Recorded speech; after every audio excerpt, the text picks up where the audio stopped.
তাম দুনিয়ার সমস্ত দলের লিডার একত্রিত এক ফোঁটা রক্ত কিন্তু কেউ বানাইতে পারবে না। এই রক্ত তৈরি করছে কে? আল্লাহর রক্ত কাকে দেবা? আবার মুখ খুলে কও, জোরে কও, জোরে কও, জোরে কও, জোরে কও। আমার মাওলা দেখুক যে বন্দা আমাকে আল্লাহ করে ডাকতেছে। আলহামদুলিল্লাহ। তাইলে এই রক্ত কণিকা গুলো চালানোর ড্রাইভার কে? আল্লাহু আকবার। এই রক্ত কণিকা চালানোর ড্রাইভার একজন আছে না? আল্লাহু আকবার। সে কে? আল্লাহ। শুধু তাই না, ভালো করে বোঝেন, কারণ একবার যদি চক্ষু চিরতরে বন্ধ আর বোঝার সুযোগ কিন্তু আর নাই। আমরা কিন্তু বুঝে শুনে টুই মাথায় দিছি, বুঝে শুনে কিন্তু দাঁড়িয়ে রাখছি, বুঝে শুনে কিন্তু লম্বা জামা গায়ে দিছি, বুঝে শুনে কিন্তু হারাম থেকে বাঁচিয়ে থাকার চেষ্টা করি, বুঝে শুনে কিন্তু শীত অন্ধকার ঠক ঠক করে ঠান্ডায় কাঁপি, এইবারও ঠান্ডা বাড়িতে উজু করে নামাজ পড়তে যাই, কিন্তু বুঝছে শুনছে না, বুঝছে না, মনে করছে আমরা হুজুরে বুঝি না, না এইটা বুঝছেন? আপনার কাছে মোটেও কম বুঝি না, কিন্তু মোটেও কম বুঝি না, কিন্তু খবরদার কি ওয়ালা তামুতুন্না ইল্লা ওয়া আনতুম মুসলিমুন, খবরদার মুসলমান না হইয়া কিন্তু কেউ মরিও না। কি আল্লাহু আকবার। শুধু তাই না, এই মানুষ নিয়ে খালি চিন্তা করেন, একটা ওই মুসলমান সন্তানের বড় পরিচয় দেয়, বই লেখছে, হেডিং এর ভিতরে লেখছে আল্লাহ বলতে কিছু নাই। সবাই জোরে খাবে, চিন্তা করে দেখেন। আরে বর্তমানে বাংলাদেশের ইউনিভার্সিটিতেও ডারউইনের থিওরি পড়ায়, সেখানে লেখছে ডারউইন যে মানুষ নাকি আল্লাহ সৃষ্টি করে নাই, মানুষ নাকি বানর থেকে সৃষ্টি হয়েছে। সবাই যুক্তি দিয়েছে যে বানরের অনেক পার্সেল লাগে, মানুষের পার্সেল মিল আছে। ওই তাহলে বানর মানুষ হয় কেমনে? কলে ওই জঙ্গলের ভিতরে লাফাইতে লাফাইতে পশম পরে ল্যাস পরে অটোমেটিক মানুষ হয়ে গেছে। চিন্তা বুঝছেন? এই চিন্তা ওরা এই থিওরি নিয়ে বাংলাদেশে পড়ায়। সবাই জোরে খেলে ও মুসলমান সন্তানরা, আস্তে আস্তে বাংলাদেশ থেকে তো ইসলাম সব উঠেই দিতে আছে। ও মুসলমান যারা উঠায় তাদের অবস্থান তোরা তৈরি করো। আফসোস, তাইলে বুঝে গেল লেখছে হেডিং এর ভিতরে আল্লাহ বলতে কিছু না, ভিতরে লেখছে যদি আল্লাহ বলতে কিছু থাকতো তাইলে তাকে বানাইলো কে? কথা বুঝেন নাই? খুব সহজ না? আল্লাহকে তাহলে বানাইলো কে? আমি যদি উত্তর দেই আল্লাহকে বানাইছে অমুকে, প্রশ্ন শেষ। আবার প্রশ্ন করবে না তাকে বানাইছে কে? যদি আবার বলি তাকে বানাইছে অমুকে, প্রশ্ন শেষ। এই তাকে বানাইছে কে, তাকে বানাইছে কে, তাকে বানাইছে কে, প্রশ্ন শেষ হইবে কবে? মুখ খুলে কথা কন। কয় বছর? 1000 বছর, 1500, 4000, কোনো বছর শেষ নাই। তাহলে ব্যাপারটা কেমন হয়েছে? একেবারে সহজ ব্যাপারটা, কিচ্ছু না। কলে কি মানুষ বানাইছে কে? জমিন বানাইছে কে? সূর্য বানাইছে কে? মাছ বানাইছে কেনা? এই পানি বানাইছে কেনা? গাভীর ভিতরে বাঁধে দুধ দিছে কেনা? গাভীর রক্তের রং লাল, গোবরের রং কালো, ভিতর থেকে এমন দুধ বের করলো দবদবে সাদা। নাই দুধের ভিতরে রক্তের একটু চিহ্ন, নাই একটু গোবরের রং। কে তৈরি করলো? মুখুল কে? আমার মাওলা কত বড় কুদরত। আমার মাওলাকে চেনো, তারপর বাবার মাওলার কবরে যাও। হ্যাঁ, এই তাইলে মানুষ বানাইছে আল্লাহ, ব্রেনটা দেশে কেটা? এই যে তুমি ওই কথা বলি, চিন্তা করি, ভালো মন্দ, ব্রেন কম বেশি দেশে কে? তাই রব্বুল আলামিন আমাদেরকে বানাইছে, ব্রেন দেশে সে। এই ব্রেনের মধ্যে আল্লাহ সম্পর্কে চিন্তা করে শক্তি দেয় নাই। বলে কথা ঠিক না? ঠিক। এই ব্রেনটা দেশে আল্লাহ, এর ভিতরে এই মেট্রিয়া যদি আল্লাহ সম্পর্কে চিন্তা করে না দেয়, পাইবেন কই? শেষ পর্যন্ত এর চিন্তা করে ফল পাইবেন? কোনোদিন রেজাল্টে পৌঁছতে পারবেন? পাইবেন কি? জিরো। কি কথা কান না? তাহলে ব্যাপারটা কেমন? এই জন্য তাফাক্কুরু ফি খালকিল্লাহ ওয়ালা তাফাক্কুরু ফিল্লাহ। কি আল্লাহ রাসূল সাল্লাল্লাহু আলাইহি ওয়াসাল্লাম বলেন, তোমরা আল্লাহ সম্পর্কে চিন্তা করো না, আল্লাহর মাখলুকাত সম্পর্কে চিন্তা করো। কারণ আল্লাহর মাখলুকাত সম্পর্কে চিন্তা করলেই মাওলার পরিচয় পেয়ে যাবে। এই মিয়া, তুমি দেখতে আসো রাস্তার ভিতরে যাইতেছে, একটা গোবরের এই লাদা করিয়ে রয়েছে, তখন তুমি চিনতে পারবা যে এখানে একটা গরু গেছে। কি জোরে বলে কথা ঠিক আছে? এই নিদর্শন। তাফাক্কুরু সাআতান ফি খালকিল্লাহ খায়রুম মিন ইবাদাতি 60 ওয়া ফি রায়াতিন 70 ওয়া ফি রায়াতিন 80 সানা। মাওলার মাখলুকাত সম্পর্কে যদি 1 ঘন্টা চিন্তা করতে পারেন, 60 বছর নফলের ইবাদতের সব আমল নামে জমা। অন্য রায়তে আছে 70 বছর, অন্য রায়তের মধ্যে 80 বছর। কারণ কি? মাওলার মাখলুকাত সম্পর্কে চিন্তা করলেই বন্দাবান্দি মাওলার পরিচয় পেয়ে যায়। কেমনে পরিচয় পেয়ে যায়? আল্লাহু আকবার। চিন্তা করা যায় একটা ইলিশ মাছের ভিতরে কত রঙে ঢঙ্গে স্বাদ লাগাইছে। পেটের মাছে এক মজা, মাথার মাছে আর এক মজা, পিঠের মাছে আর এক মজা, লেজের মাঝে আর এক মজা। এ কে লাগাইলো? কে? জোরে কে? আল্লাহু আকবার। মাওলাকে চেনেন পারে, তারপর মাওলার কবরে যান। কারণ খোদা আছে, একবার যদি ঠকে বসেন আর দ্বিতীয়বার দুনিয়াতে এসে জেদবার কিন্তু আর আশা নাই। বাবারে আমার মাওলা কত বড় কাদের কুদরত। আল্লাহ একটা লাল বল্লভ ফুলের থেকে মধু খায়, ওর পেটের ভিতরে যাইয়া মধুটা হইয়া যায় বিষ। আর মধু পোকাও মধু খায়, ওর পেটের ভিতরে যাইয়া এমন মধু তৈরি হয় তামাম দুনিয়ার চেয়ে শরীরের জন্য ভালো আর কোনো খাদ্য নাই। কথা ঠিক কিনা? দেখেন অবস্থাটা বোঝেন। আমার মাওলাকে চেনেন, তার মাওলার কবরে যান। একটা আম যখন ছোট্ট বের হয় তখন তার রং আর এক ধরনের, যখন একটু বড় হয় তখন রং আর এক ধরনের, যখন পোক্ত হয় তার রং আর এক ধরনের, যখন পাইকে যায় তখন তার রং আর এক ধরনের। এত রং কে লাগাইলো? হ্যাঁ, এই মাওলাকে চেনো বাবারে, তারপর মাওলার কবরে যাও। আমার মাওলা কত বড় কুদরতের মাওলা। আল্লাহু আকবার। আজকে দুনিয়ার ভিতরে বাবার টাকা চেনছো, ক্ষমতা চেনছো, দল চেনছো, বাবার এর জন্য সব জিনিসের জন্য পাগল হইছো। আর একবার যদি আমার মাওলাকে চেনতা, আমার মাওলার জন্য পাগল না হইয়া পারতা না। আল্লাহু আকবার। মাওলার পরিচয় নাই, তারপর মাওলার কবরে যাও। তা কেমন বাবারে? তুমি আর আমি ইচ্ছা করে কে কে দুনিয়ার মধ্যে আসছি? মুখ খুলে কথা কন, সবাই কন। ইচ্ছে করে কে কে আসছেন? হ্যাঁ, কেউ ইচ্ছে করে টাইনে আনতে পারছে তোমাকে আমাকে? কেরা দেশে কেটা তোমাকে দুনিয়া আনছে কেটা? হ্যাঁ, আল্লাহু আকবার। তা আসছি মাওলার ইচ্ছায়, আসি কার ইচ্ছায়? কেউ জোর করে কেউ থাকতে পারবেন না। বাদশারা এত টাকা পয়সার মালিক, কোটি কোটি হাজার হাজার কোটি টাকার মালিক, এই টাকার ক্ষমতায় থাকতে পারবে না? এমপি মিনিস্টার প্রেসিডেন্টের ঠেলার সৌড়ে আল্লাহু আকবার, হ্যাঁ এই ক্ষমতা থাকতে পারবে না? তা আছেন কার দয়ায়?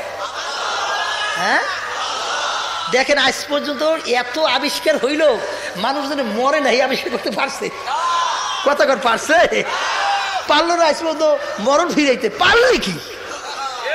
হ্যাঁ, তা পারলাম না ইচ্ছা করে আসতে। আসলাম মাওলার ইচ্ছা, আসো মাওলার ইচ্ছায় রওয়ানা। কথা কর না দেখি, সর্বনাশ। আসিও মাওলার ইচ্ছায়, আসিও মাওলার ইচ্ছায়, রওয়ানাও মাওলার ইচ্ছায়। মাঝখানে কয়েকটা দিন কার ইচ্ছায় খাটাইবেন? কার ইচ্ছায়? এই মুখের লাগে অন্তর লাগে মিলেই কইন মিয়া। ইমান কিন্তু ইমান 3 জিনিসের নাম। ইমান কয় জিনিসের নাম? আবার কয় জিনিস? হ্যাঁ, এই জবানে স্বীকার করতে হইবে, ওইটা ওই কথা অনুযায়ী অন্তরে বিশ্বাস করতে হইবে। বিশ্বাস করলে হইবে না, কাজের দ্বারা প্রমাণ করে দেখাইতে হইবে। এর নাম কিন্তু ইমান। আমরা অনেকে মুখে বলি, আসলে অন্তরে নাই, কাজে অনেকের নাই। এ তো ইমানদার না, তো মুনাফিক। বলে কি এ তো আসলে ইমানদার না। এখন তো খুব ডাক সিকিউর দিয়ে কই গেছি সব মাওলা, সব মাওলা। আর যখন নাকি অবস্থান তৈরি হয়, মাওলার বিরুদ্ধে স্লোগান শুরু হয়ে যায়। ও মুসলমান, এটা মুসলমানে পারবে? ইজরাকার কোনোদিন পারবে? পারবে না। আল্লাহু আকবার, পারবে না। এই মাওলার তামসার দেখেন কেমনে দেখায়। তামাম দুনিয়ার মধ্যে সবচেয়ে বড় ধনী ছিল, তামাম দুনিয়া। আল্লাহু আকবার। তামাম দুনিয়ার ভিতরে সবচেয়ে বড় ধনী আল্লাহ রাব্বুল আলামিন তার পেটের অবস্থান এমন বানাইছে, এক টুকরা গোশত হজম করার শক্তি রাখে নাই। সে ঘোষণা করছিল, যদি আমার পেটে কেউ এক টুকরা গোশত হজম করাইতে পারে, আমার সম্পদের অর্ধেক সম্পদ দিয়ে দেবো। আল্লাহ রাব্বুল আলামিন হ্যাঁ ধর লেখা, আমি চিনতে বসলাম। তামাম দুনিয়ার সবচেয়ে বড় ধনী হ্যাঁ ধর লেখা। কারণটা কি? আল্লাহ দেখাই দিয়েছে তামাম দুনিয়ার বড় ধনী যদি না খাইতে পারে, এই টাকা পয়সায় অর্থের কোনো মূল্য আছে? কথা কথা আছে। তাই ওর মাধ্যমে আমি দেখাই যে ওর পেটে এমন শক্তি আমি রাখি নাই যে একটা গোশত হজম করাইতে পারবে। কথা ঠিক। আল্লাহু আকবার। শুধু তাই না, এরপর দেখেন যে আল্লাহ বাংলাদেশের ভিতরে বড় ধনী, হেও বলে এই ডাবের পানি খাইতে খাইতে শেষ, আর যাও আর কিছু খাইতে পারে না। এইদের এই বড় বড় গুলো আল্লাহ ধরে কেমনে?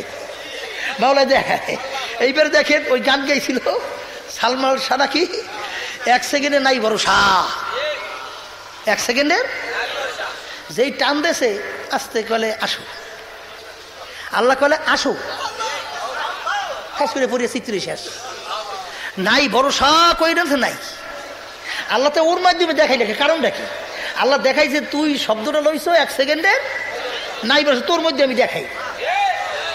আমার কাছে এই বলবে মাবুদকে বুঝি নাই, এইগুলো যেন না বলতে পারে, এই জন্য ওর মাধ্যমেই দেখাই। কথা ঠিক কিনা? আল্লাহু আকবার, আল্লাহু আকবার।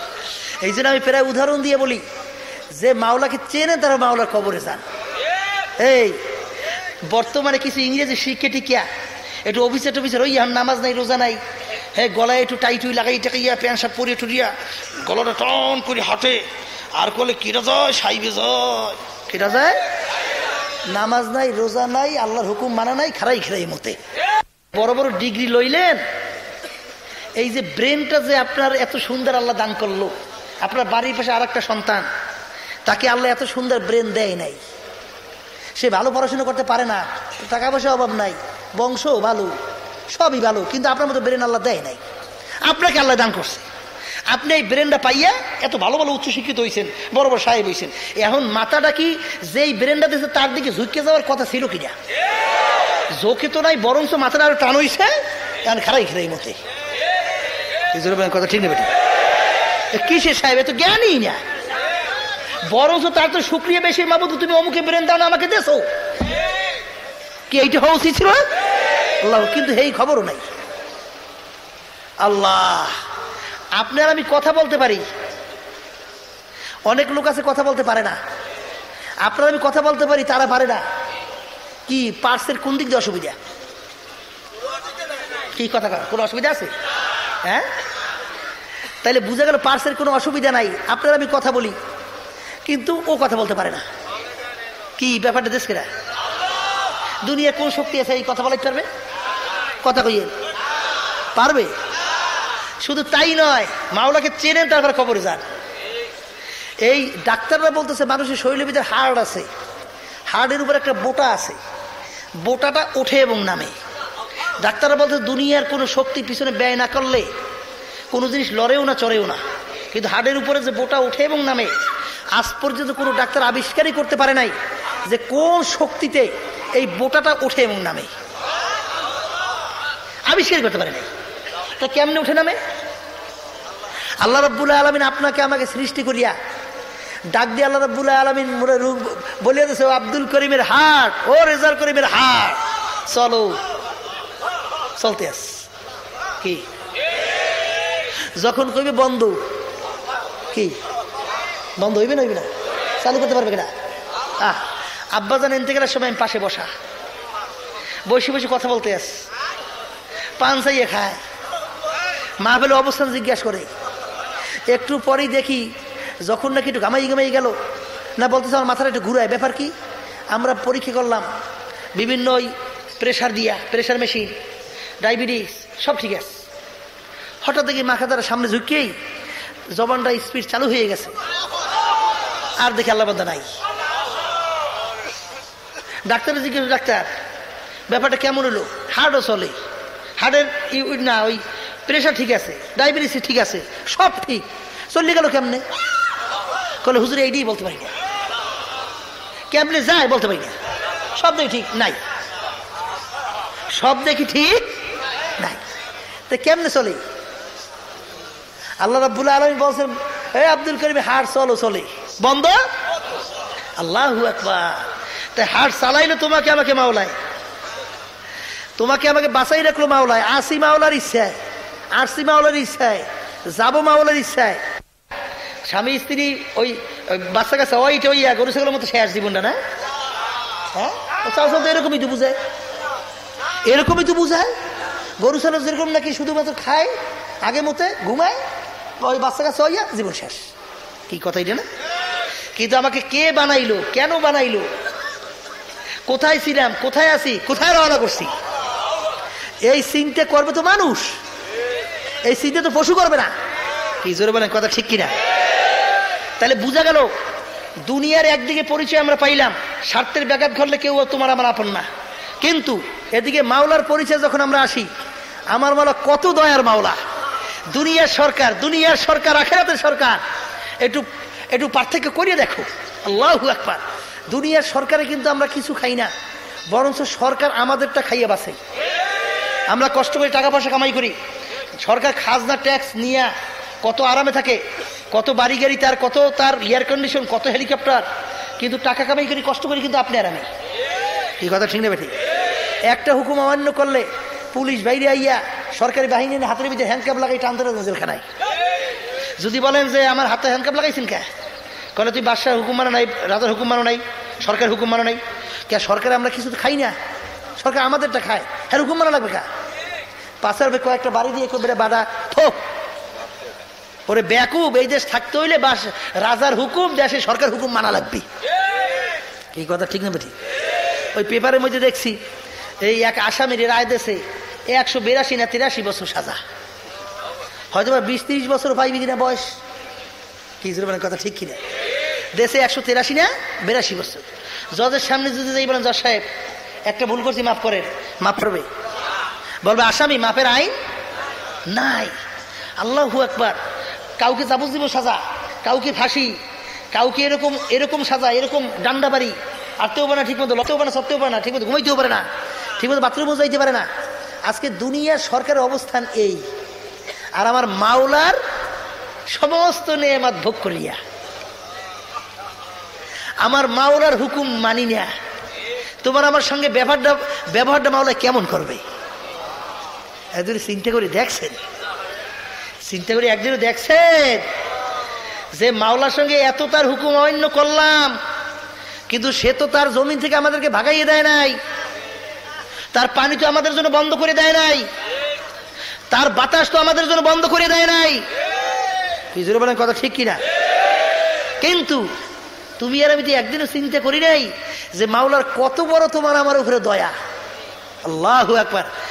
এরপর শুধু তাই না, আবার বানাইছে আল্লাহ মুসলমানের ঘরে আদমিয়া দাদাই বা জম মুসলমান করদাই, আদমিয়া দাদাই বা জম মুসলমান করদাই, আয় খোদা করবা সওয়াম ইহসাব আর ইহসা করদাই।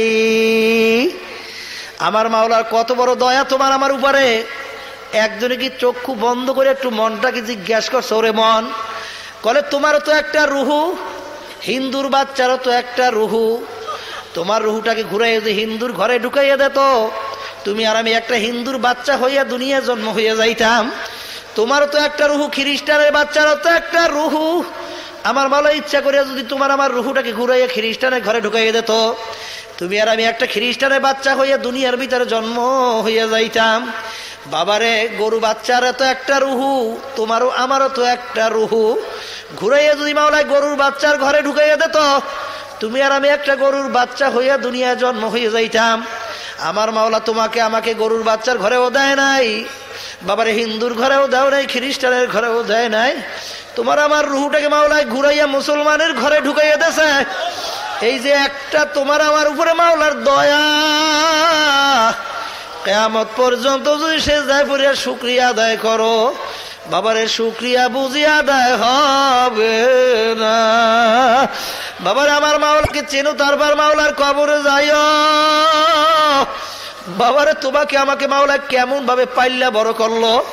তুমি আর আমি দুনিয়ায় আসার আগে মায়ের বুকের ভিতরে এমন দুধ মাওলায় তৈরি করিয়া দিল, বাবারে যেই দুধ বেশি গরম না বাচ্চার ঠোঁট ফুরিয়া যাইবে, বেশি ঠান্ডাও না বাচ্চার সর্দি লাগিয়া যাইবে, বেশি ঘনও না বাচ্চার পেট খারাপ হইয়া যাবে, বেশি পাতলাও না বাচ্চার পেটের ক্ষুধা মরবে না।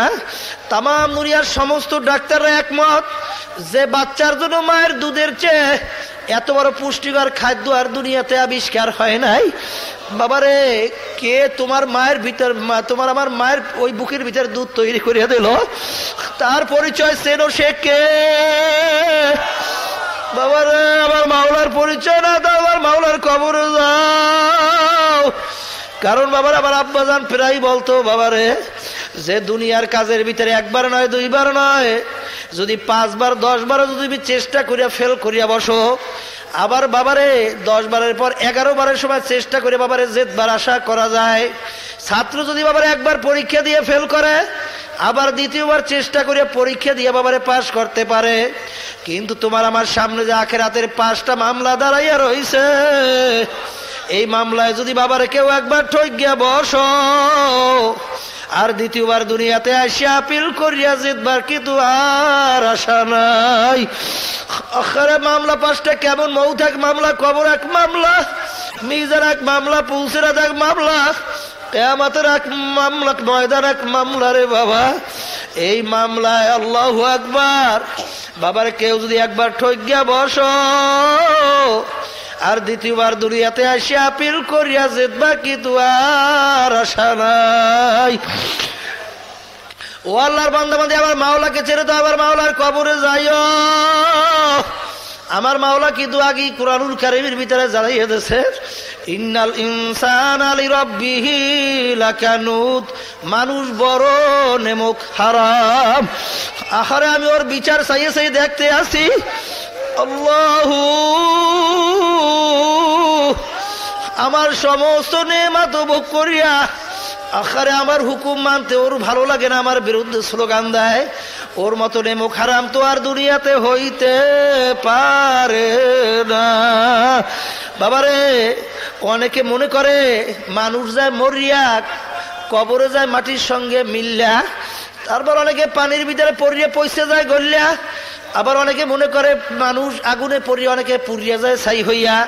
এগুলা মাওলায় তোগাইয়া মগাই উঠাই আবার কেমনে মাওলা আবার দ্বিতীয়বার শাস্তি দেবে। বাবারে, আমার মাওলা কুরআনুল কারীমের ভিতরে দেখাইয়া দেয়, ও আব্দুল করিম রহিমা খাতুন, তুই তোর নিজের দিকে তাকাইয়ে তাকাই প্রশ্নের উত্তর নে। আরে তুই কিন্তু এক কাতরা নাপাক পানি ছিলি, আরে তাও আবার আমসাজ ভেজাইলা পানি। ওই পানির ভিতরে তোর মাথায় এত সুন্দর সুরাত আকৃতি যদি আমি তৈরি করতে পারি, আবার দ্বিতীয়বার তোকে আমি উঠাইয়া আবার এরকম সুরাত কেন তৈরি করতে পারবো না? বাবারে, আমার মাওলাকে চেনো, তারপর মাওলার খবরে যাও। কারণ কি, আমার আব্বাজান ফেরাই বলতো, বাবারে একবার যদি ফেল করিয়া বসো, আর দ্বিতীয়বার আইসা জেতবার কিন্তু আর আশা নাই। বাবারে, নিঃশ্বাসের নাই কিন্তু বিশ্বাস।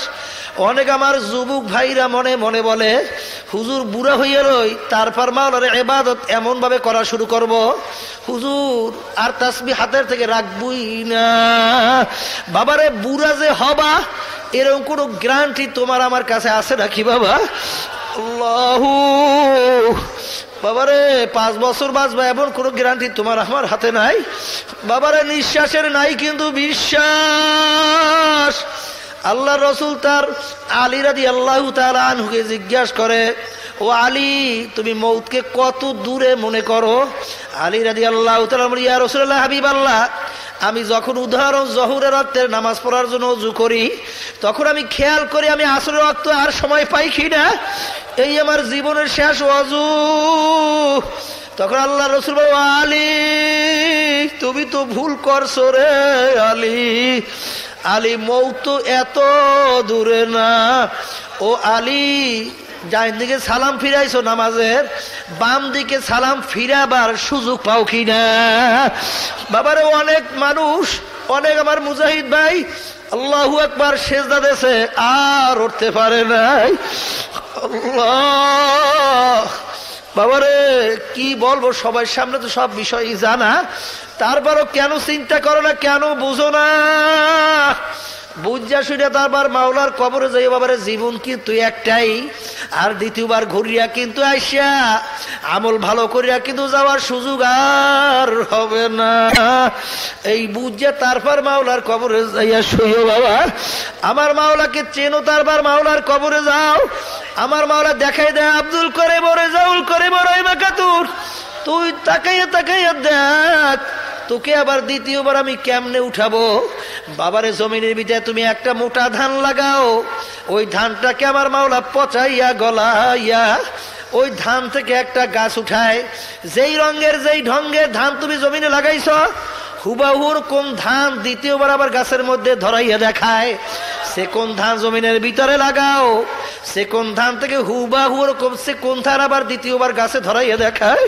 হাজার রকমের বীজ তুমি জমিনে লাগাও, হাজার রকমের বীজে থেকে হুবাহু ওরকম ফল যদি আবার দ্বিতীয়বার ধরাইয়া দেখায়, আমার মাওলা ডাক দিয়ে বলেন, আব্দুল করিম আমার ফসল হইল মানুষ, এই মানুষটাকে আমি 50, 60, 70, 80 বছর দেখাও, ওই মানুষটাকে আমি হুবাহু ওরকম সুরাতে সিরাতে কেন উঠাইতে পারবো না? জোরে কেউ পারবে? আল্লাহু আকবার। অনেকে হুজুর মানুষ নাফরমানকেও মাটি দিছি, হুজুর নেককারকেও মাটি দিছি একেবারে ঘরের সামনে, হুজুর নেককারের কবরের পাশ দিয়েও গেলাম, হুজুর গুনাহগারের কবরের পাশ দিয়েও গেলাম। হুজুর কই গুনাহগারের কবরের ভিতরে নাকি হুজুর আগুন এসে ভরিয়া যাইবে জাহান্নামে, হুজুর সাপ বিচ্ছু এসে ভরিয়া যাইবে, আন্দাবাদে ফেরেশতা এসে কিয়ামত পর্যন্ত ফিরাইবে। কই হুজুর একটু হুমাহুমি শব্দ তো শুনলাম না। আর কারো কবর নাকি নেককার বেহেশতের বাগান হইয়া যাবে, হুজুর কই একটু বেহেশতের ঘেরানো তো পাইলাম না। হুজুর এটা কেমনে বুঝলাম, কেমনে কি হইল? আরে বাবারে আমার মাওলা কত ঘটনা কেমনে বোঝো না? আমার মাওলা স্বপ্নে দেশে বোঝো নাই? আহারে তুমি বিছানায় ঘুমাইয়া রইছ, তোমার স্ত্রী ধারে বইয়া পান খায়, তুমি বরিশাল বাজারে গেছো বা তোমার পাশের বাজারে তুমি বাজার করতে গেছো, বাজারে বাজার করিয়া উদাহরণ রাত্র 12টায় বাড়ির দরজায় আসছো, এমন সময় তোমার জানের শত্রু আইসে তোমার বুকের ভিতরে লেজা মারিয়ে ভাড়াইয়া দিয়েছে। আখারে তুমি এখন এত চিল্লাও, ঝুপ ঝুপ ঝুপ ঝুপ করে রক্ত পড়ে, তুমি এত চিল্লাও আমাকে ধরো ধরো ধরো, তোমার স্ত্রী ধারে বইয়া পান খায়, একটু টের পাইলনি। বাবারে যেই মাওলায় তোমাকে বিছানে ঘুম লইয়া বরিশাল বাজারে নিয়া বাজার করাইয়া আবার বাড়ির দরজায় আইনা শত্রু তৈরি করে তোমার বুকের মধ্যে লাজা মারিয়া ভাড়াইয়া ঝুপ ঝুপ করিয়া রক্ত বের করে দেখাইল, তুমি এত চিল্লাইলা আমাকে ধরো ধরো ধরো, তোমার স্ত্রী ধারা বইয়া পান খায়, একটু টের পাইল না।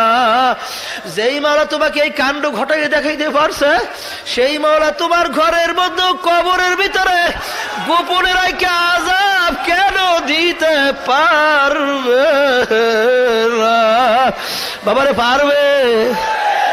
বজ্জা তারপর মাওলার কবর যাইয়া শুইও বাবা। বাবারে তারপরও কেন বুঝো না? কষ্ট শান্তি তাও কিন্তু রুহুর উপরে। বাবারে একটা মানুষের হাত যদি অপাস হইয়া যায়, ওই হাতটাকে তুমি কাটো, হাতের উপর তুমি আঘাত করো, হাতে কোনো ব্যথা পায় না। কারণ কি হাত কি তোমার না? তোমার হাত, কিন্তু তোমার রুহের সঙ্গে ওর সম্পর্ক বিচ্ছিন্ন হয়ে গেছে। এই জন্য বাবারে যত কাটো মারো ব্যথা পায় না। ঠিক ওর আল্লাহু আকবার যেই জিনিসটার উপরে কষ্ট শান্তি, সেই জিনিসটা কোথায় গেল? আরে সেই কোথায় গেল? সেইটার উপরে কষ্ট শান্তি কোথায় চলে গেল? কার জিম্মায় চলে গেল? একটু চিন্তা করছো তো আবার বুঝা মাওলার কবরে যাইয়া শুইও বাবা। কারণ একবার যদি ঠইগিয়া বসো আর দুনিয়াতে আসিয়া আপিল করিয়া কিন্তু জেদবার আর আশা নাই। বাবারে আমার মাওলা কত বড় দয়ার মাওলা, আমার মাওলা কত বড় রহমতের মাওলা। আমার মাওলাকে চেনো বাবারে। এক ভূত পুজো, আল্লাহু আকবার, এক মূর্তি পূজক 30টা বছর পর্যন্ত মূর্তির কাছে যাইয়া সনাম সনাম বলিয়া ডাকে, সনামে তার ডাকের সাড়া দেয় না। একদিন তার ভুলে মুখ থেকে বের হয়ে গেল সমাজ।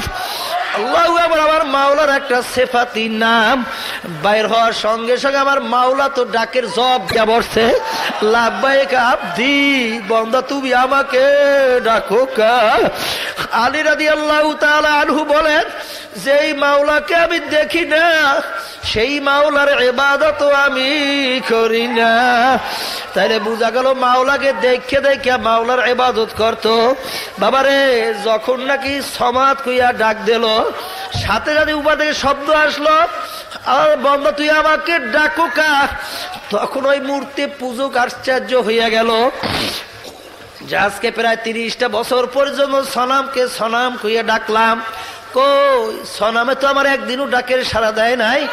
আমার মাওলার সিফাতি নাম আমি ইচ্ছা করিয়াও বলি নাই, আমার জবান থেকে ভুলে বের হইয়া গেল।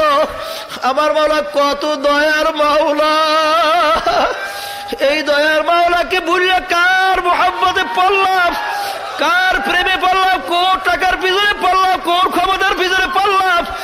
বাবারে বুঝিয়া শুনে মাওলার কবরে যাইয়া শুইও, কারণ বাবারে একবার যদি ঠইকিয়া বসো আর দ্বিতীয়বার আইসে বাবারে জেদবার কি তো আর আশা নাই। বাবারে আমার মাওলা কত বড় দয়ার মাওলা। আমার মাওলা ডাক দিয়ে বলে, কুলিয়া ইবাদিয়াল্লাযীনা আসরাফু আলা আনফুসিহিম লা তাকনাতু মির রাহমাতিল্লাহ ইন্নাল্লাহা ইয়াগফিরুয যুনুবা জামিআ। বাজা বাজা হারসে হাস্তি বাজা দরকা ফের গেবর ভূত পুরুস্তি বাজাই দরগাহে মা দরগাহে নাউমিদিনিস সদবারাগার তবা সে কাস্তি বাজা। আমার মারা ডাক দিয়ে বলো, ও বন্দা বান্দিরা, তুই যদি পাহাড় পরিমাণ গুনাহ করিয়া থাকো, এমনকি তুই যদি ভূত পূজার মতো গুনাহ করিয়া থাকো, তুই যদি শিরকিও করিয়া থাকো, আরে আয় আয় আমার দরবারে ফিরে আয়। আমার দরবার ফেরার দরবার না, আমার দরবার নৈরাশার